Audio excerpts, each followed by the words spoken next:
Bem-vindos a mais uma edição do Conexão Ibérica. Agora que a Páscoa já acabou, os ovos e as amêndoas já foram comidas, vamos falar sobre os principais temas que marcaram esta última semana em Portugal e Espanha. Para esta conversa, para mais uma conversa, tenho o meu colega Pablo González. Então, Pablo, tudo bem? Tudo bem. E os temas são? Pues mis temas que he elegido de esta semana es la solidaridad que han manifestado los masones españoles en relación a la masonería portuguesa. El segundo tema sería que el gobierno portugués está dispuesto a retomar el tren hotel Lusitania Express entre Lisboa y Madrid. Y por último, España y Portugal mantienen la frontera cerrada hasta el 19 de abril, aunque varían las fechas, pero básicamente hasta este día. Bem, vamos começar com a maçonaria, aquela organização secreta que cada vez mais está nas notícias. Tanto cá, em Portugal, e tivemos, para a loja portuguesa, tivemos uma demonstração de apoio e solidariedade da sua congénere espanhola. Qual é que foi esse apoio? Sí. Bueno, todo surge en relación a un proyecto de ley del PSD donde pide que los diputados y los cargos públicos declaren a qué organizaciones pertenecen, de cualquier tipo, incluyendo las masónicas, ¿no? Hay que decir que es cierto que Portugal tiene bastante fama que la masonería tiene un peso político importante. Incluso en el pasado, en el siglo XIX, donde la masonería era muy potente en todo el mundo, había muchos vínculos de fraternidad dentro de la península ibérica, de Marqués de masones Pombal foi o grande españoles. maçom. Sí, sí, sí. Y masones españoles que pertenecían a logias portuguesas y viceversa, y cierta idea también simpática al iberismo. También eso existe, lo han recogido los historiadores. Bueno, el caso este en particular es un comunicado que ha enviado la Logia Simbólica Española a su congénere, la Logia Simbólica Portuguesa, Lusitania, es otra que también se llama así, y Grande Oriente Lusitano, que tiene más historia, ¿no? Por lo menos lo que yo he podido leer. Y bueno, los masones españoles se solidarizan con sus hermanos portugueses diciendo que es un retroceso en derechos y una discriminación tener que verbalizar, o escribir una declaración que pertenecen a esta organización, ¿no? Los masones portugueses se han mostrado muy satisfechos con esta solidaridad y han remarcado ese carácter fraternal y humanista que tienen entre las organizaciones masónicas ibéricas e internacionales en general. Y bueno, el partido PAN quería que fuera una opción, es decir, no la declaración que no fuera obligatoria, el caso del PSD que sí lo fuera, y el PS, ¿no? El Partido Socialista, estaba en contra de cualquiera de las dos opciones. Y finalmente el PSD de Ruiz Río ha acusado a los socialistas de obediencia a la masonería, ¿no? Entonces, Ciência masónica. Sí. Y bueno, Uma pues... pequena chega só sobre a maçonaria. Para quem gosta, para quem se interessa, andar em Lisboa é encontrar vários elementos maçónicos, principalmente pela Lisboa Antiga, pela Lisboa do Marquês de Pombal, e a Quinta da Regaleira é também um exemplo da arquitetura maçónica. Pues fíjate, hasta un estilo, ¿no? Arquitectónico. No, realmente han tenido un papel espectacular también para introducir las ideas liberales, ¿no? Y para mover, ¿no? Ser un lobby, ¿no? Lo de que actualmente se mueve más en términos de grupos de presión, pues antiguamente, ¿no? Estos grupos transversales ayudaban, ¿no? Un poco a la sociedad a progresar. Y realmente han tenido un protagonismo muy, muy fuerte, ¿no? En la Constitución de la República Portuguesa en particular, ¿no? Que se decía que incluso la bandera de Portugal remite a los colores de los masones y que incluso tiene ciertas reminiscencias de lo ibérico también allí. Sí, correcto. É verdade, é verdade. Bueno, esta ha sido mi primera noticia. Si quieres ya voy directamente a la siguiente. El gobierno portugués Vamos apanhar para a segunda. está dispuesto a retomar el tren Hotel Lusitania Express entre Lisboa y Madrid, ¿vale? Esto que en principio, pues bueno, puede ser una idea, una noticia interesante, ¿qué es lo que ocurre? Al final del año pasado de este tema ya hemos hablado varias veces aquí en Conexión Ibérica y fuimos probablemente demasiado optimistas en algunas cuestiones, ¿vale? Y es posible que haya un periodo temporal donde todavía haya un vacío de conexiones entre el post-pandemia y la electrificación de las diferentes conexiones que se están haciendo. Entonces es verdad que en ese periodo temporal donde nos vamos a quedar sin nada, es mejor retomar lo que teníamos. Esto va a depender de Renfe. Del lado portugués, el ministro de Infraestructura portugués, Pedro Nuno Santos, ha pedido a España una mayor cooperación y que ellos están totalmente predispuestos a retomar el servicio de tren nocturno. Como decíamos, la conexión de Salamanca a Fuentes de Oñoro va a tener retrasos hasta bien entrado el 2022. Hubo una descoordinación con el Ayuntamiento de Salamanca y la Junta de Castilla y León porque hay un proyecto de plataforma intermodal, el llamado Puerto Seco, de logística, donde pues bueno, esas tareas de electrificación se tienen que coordinar con otro tipo de obras de infraestructura y eso va a generar una cierta demora. Del lado portugués también hay cierta demora a terminar la electrificación. También se habla de 2023. Es cierto que para una conexión, incluso diurna, no hace falta tampoco que esté todo electrificado, puede haber una combinación, pero bueno, sí que es verdad que si se opta, ¿no?, del tren nocturno a uno diurno, como mínimo tiene que tener una reducción del tiempo para que tenga sentido sustituir uno por otro.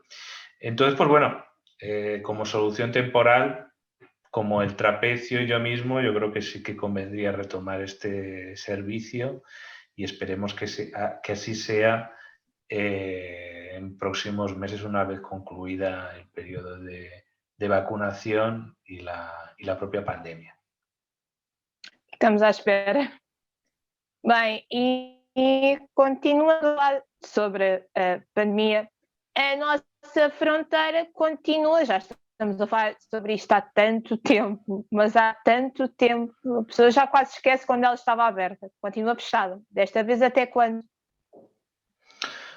En principio, bailan los días, hay gente que dice el 16, otros dicen el 17, el 19 también ha salido, 19 de abril. El ministro de Interior de Portugal habla que no hay día de momento, porque cada 15 días se va evaluando, entonces tampoco podemos asegurar. Es verdad que los datos epidemiológicos en Portugal son muy buenos, en España más o menos está estabilizado.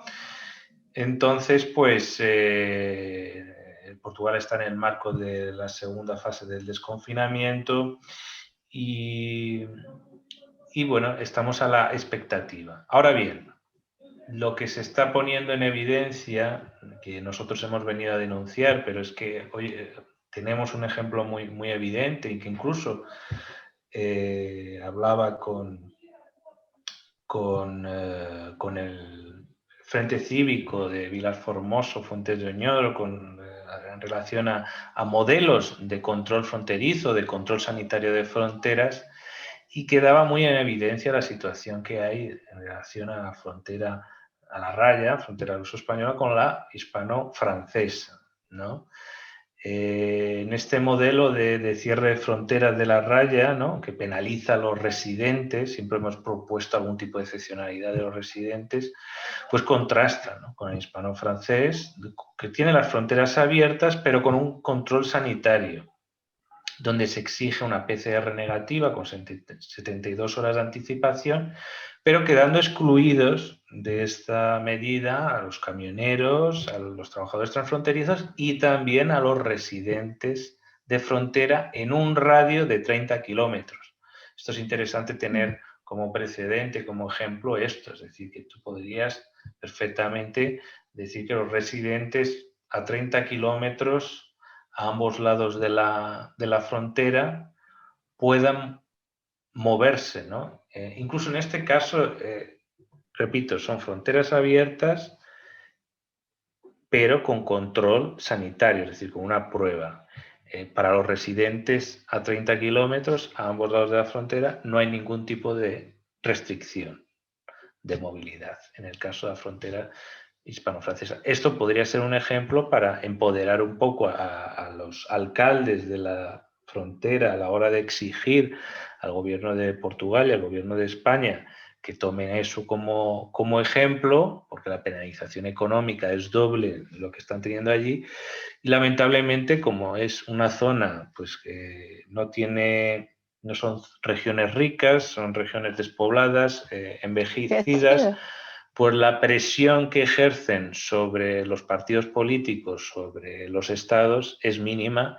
Entonces quedan como si fuera una cuestión menor y Lisboa y Madrid no sienten lo que es la protesta, ¿no? Y realmente no se está moviendo todo lo que se debería mover. Yo incluso sugería, digo, mira, si quieren cerrar la frontera, que la cierren de verdad, es decir, que los propios ciudadanos la sellen, camiones y todo, y entonces ahí reaccionarán, ¿no? Ahí yo creo que sí que eso ha sido una pena porque ha habido un doble cierre, es decir, ha habido una segunda oportunidad para corregir la primera y no ha servido, ¿no? Esperemos que no haya tercera en años, en décadas o nunca jamás. Bueno, estas han sido mis tres noticias. Coméntanos, ¿cuáles han sido las tres tuyas? Bem, o destaque da semana na lusofonia não poderia deixar de ter os ataques à Vila de Palma, em Moçambique. Temos uma passagem assim pelo mundo da moda americana, mas com um toque português. E temos a tentativa de aceleramento do plano de vacinação europeu. Muy bien, en relación a los ataques en Mozambique, que es algo que ha repercutido bastante en redes sociales en España, debo reconocer, ¿cuál es la situación? Bem, a região de Cabo Delgado fica a norte de Moçambique, só para tentar contextualizar mais ou menos, e é uma região que tem investimentos bastante importantes na área do gás natural. Temos lá uma empresa francesa chamada Total a fazer um investimento que vai começar a entrar em ação a partir de 2025 e onde também há um papel de português, o papel da empresa Gal. Não é a primeira vez, infelizmente, que esta região está a ser atacada por um grupo jihadista que já está afiliado com o Estado Islâmico e está, segundo relatos locais, a recrutar menores de idade para as suas fileiras. Já houve vários ataques. Este ataque de Palma, como disse o próprio presidente de Moçambique, Filipe Nyusi, não é o primeiro, nem é o mais grave, mas é certamente o mais mediático. Segundo organizações não governamentais que estão na cidade de Pemba, que é a capital do distrito de Palma, 11 mil pessoas são refugiadas, fugiram, mas são os números que eles conseguem registrar, porque muitas pessoas não fugiram para aquela cidade. São os 11 mil que estão em Pemba. Este ataque, que acabou com a destruição de famílias inteiras, a separação e a morte das respectivas famílias, está a agravar uma crise humanitária que já tem quase 3 anos e que agora caiu nas bocas do mundo. Já acontecia, mas agora caiu nas bocas do mundo. Vários países, Estados Unidos, Brasil, Portugal, inclusive, já se demonstraram disponíveis para enviar forças militares para poderem ajudar a combater estes grupos armados. Entretanto, o governo moçambicano tem estado a negar toda a ajuda internacional, mas Portugal vai mandar 60 militares mas estes terão apenas um papel de formação das tropas moçambicanas. Quem também tem estado bastante alerta, ou neste caso bastante comunicativo sobre esta situação, é a Unicef, devido ao drama infantil. Bem, só para fazer uma pequena apanhado desta situação, para além da crise humanitária e da crise de saúde que todos nós enfrentamos, Moçambique, que é um estado rico em várias matérias, não só gás natural, várias matérias-primas, é um dos países mais pobres de África. Inclusive o Fundo Monetário Internacional, há alguns dias, perdoou parte da dívida do país. Não só de Moçambique, houve outros 2 países membros da CPLP que tiveram este perdão desta dívida. Só para terminar, os soldados portugueses, os primeiros soldados destes 60, deverão partir já na próxima semana, entre esta semana e a próxima, para Maputo. Muy bien, también has escrito sobre la apropiación cultural de la propia cultura portuguesa, ¿no? Para fines comerciales, etcétera. ¿Qué nos puedes contar sobre esto? Bem, quando falamos muitas vezes quando falamos da apropriação cultural, falamos das rastas e desse tipo de coisas que usamos, mas desta vez a cultura portuguesa também foi alvo de apropriação cultural.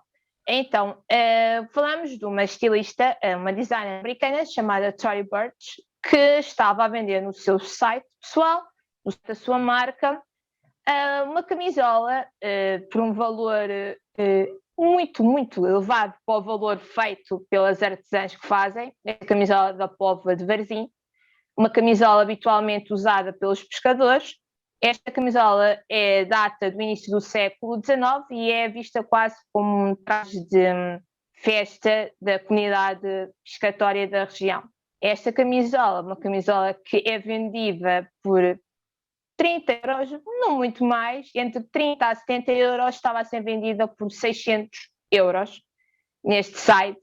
E falamos da apropriação cultural, não só por estar a ser vendida como algo dela, deste estilista, como está a ser vendida como uma camisola que foi inspirada nos mexicanos, no povo mexicano. Só que esta camisola, usada pelos pescadores portugueses, pelos pescadores da Póvoa, tem vários motivos. Entre um dos motivos, usado na zona mais ou menos do peito, é a cruz, o brasão das armas portuguesas, a cruz de Cristo. É a mesma cruz que a gente via nas caravelas portuguesas. Mas não é só a camisola povoeira que está à espera de uma certificação, que foi alvo desta apropriação cultural. A apropriação é essa que vai provavelmente terminar nos tribunais, porque o Estado português já se demonstrou receptível a colocar esta estilista nas barras dos tribunais. Mas não é só sobre a camisola da Póvoa de Varzim que falamos.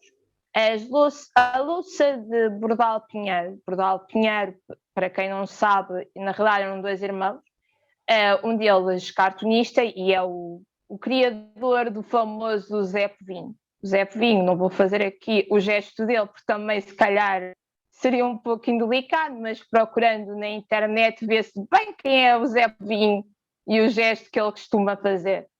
Mas havia um outro irmão, esse irmão era ceramista, acho que é assim que se diz, ceramista, sim. Fazia cerâmica e há um prato bastante conhecido cá em Portugal, que simplesmente é uma folha de alface ou de couve, que existe em todas as casas, é o prato das avózinhas, que já passou de geração em geração. Este prato também estava a ser vendido, como se fosse uma criação desta estilista, também por um valor bastante inflacionado. A diferença é que o prato normalmente é vendido em verde e lá está a ser vendido em cor de rosa. Bem, para tentar combater este caso de apropriação cultural que colocou a camisola da Póvoa e novamente o Bordal Pinheiro nas bocas do povo, o Estado português vai entrar com uma ação em tribunal. Mas só para terminar esta questão, E agora aqui em Portugal já reabriram museus. Uma ida ao Museu Bordal Pinheiro e conhecer o trabalho destes dois irmãos é uma boa dica. Perfecto. Sobre la aceleración de la producción de vacunas en Europa también has escrito, ¿no? Y es un deseo de todos que realmente se haga realidad, ¿no? Lo que nos anuncian las autoridades que en estos meses inmediatos la aceleración en la producción y la administración de las vacunas va a ser espectacular, ¿no? Pero el objetivo es al final del verano estar todos vacunados, la población objetivo. Coméntanos esta notícia. Bem, assim esperemos. Bem, em Portugal já temos, acredita-se que até dia 11 de abril consigamos ter a população mais idosa toda vacinada, pelo menos com a primeira dose das vacinas. Mas a nível europeu, e como todos sabemos, temos tido N problemas. A própria OMS tem dito que o nosso plano de vacinação está muito, muito, muito atrasado. Em Portugal, se a memória não me falha, 6% da população está vacinada, uma população já de idade, vacinada totalmente, 13% tem uma dessas doses.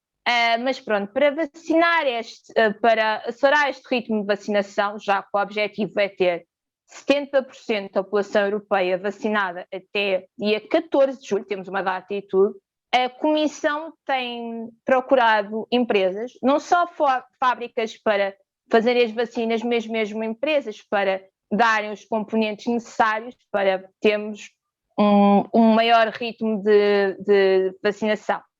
Houve tudo um encontro, neste caso um encontro virtual, que juntou os 27 países e várias empresas. No caso de Portugal, foram apontadas 11 empresas que poderiam participar neste esforço conjunto. Uma das empresas é a Zendal, já falámos daqui da Zendal. A Zendal, então, não é portuguesa, é galega, mas quer entrar em Portugal, está atualmente a fazer uma fábrica, em Paredes de Cora, e inclusive a Zendal avançou com um pedido para a União Europeia, neste caso para a EMA, dar luz verde à Sputnik V, à vacina russa que atualmente está a ser analisada, poderá fazer no futuro próximo parte do nosso pacote de vacinas, juntando-se à Moderna, que deverá chegar também nas próximas semanas a território europeu. Penso que se fala no dia 19 de abril para a chegada da Moderna à Europa. Bem, caso a Sputnik V, como já falámos e tudo aqui, seja aprovada, será feita na Galiza e também em Portugal. Ainda sobre esta história toda das vacinas, Luiz Inácio Lula da Silva, o antigo presidente brasileiro, deu há 4 dias, se não me engano, uma entrevista para o canal público português, para a RTP, onde voltou a bater neste assunto da forma como o mundo está a agir em relação ao coronavírus. Lula da Silva chegou mesmo a pedir a instar a ONU para que seja uma voz global neste combate que está ainda a ser feito muito cada um para o seu lado. Ok, aqui na União Europeia estamos a agir em conjunto, mas ainda é tudo muito... Passou um ano, mas ainda não sabemos todos muito bem o que fazer. Pues sí, porque la vacunación al final tiene que ser global y de toda la población para salvarnos, si no seguiremos en dinámicas de fronteras y privilegios y no puede ser. Y ya de verdad todo el mundo está cansado ya de esto y esperemos que se resuelva este año. Vamos a tener fe en ello, vamos a tener esperanza. Así esperemos. Bueno, muchas gracias, Andrea. Este ha sido el repaso semanal en Conexión Ibérica, en portugués y en español, noticias de España y Portugal. Y ya saben que nos pueden seguir todas estas noticias que anunciamos en el trapecio.eu, en nuestras redes sociales, incluyendo YouTube. Pueden ver el Conexión Ibérica, esta edición, las anteriores y también el curso de Intercomprensión que se está ya encaminando a sus últimos episodios. No se lo pierdan. Nos vemos en la próxima edición. Muchas gracias. Obrigado. Até a próxima.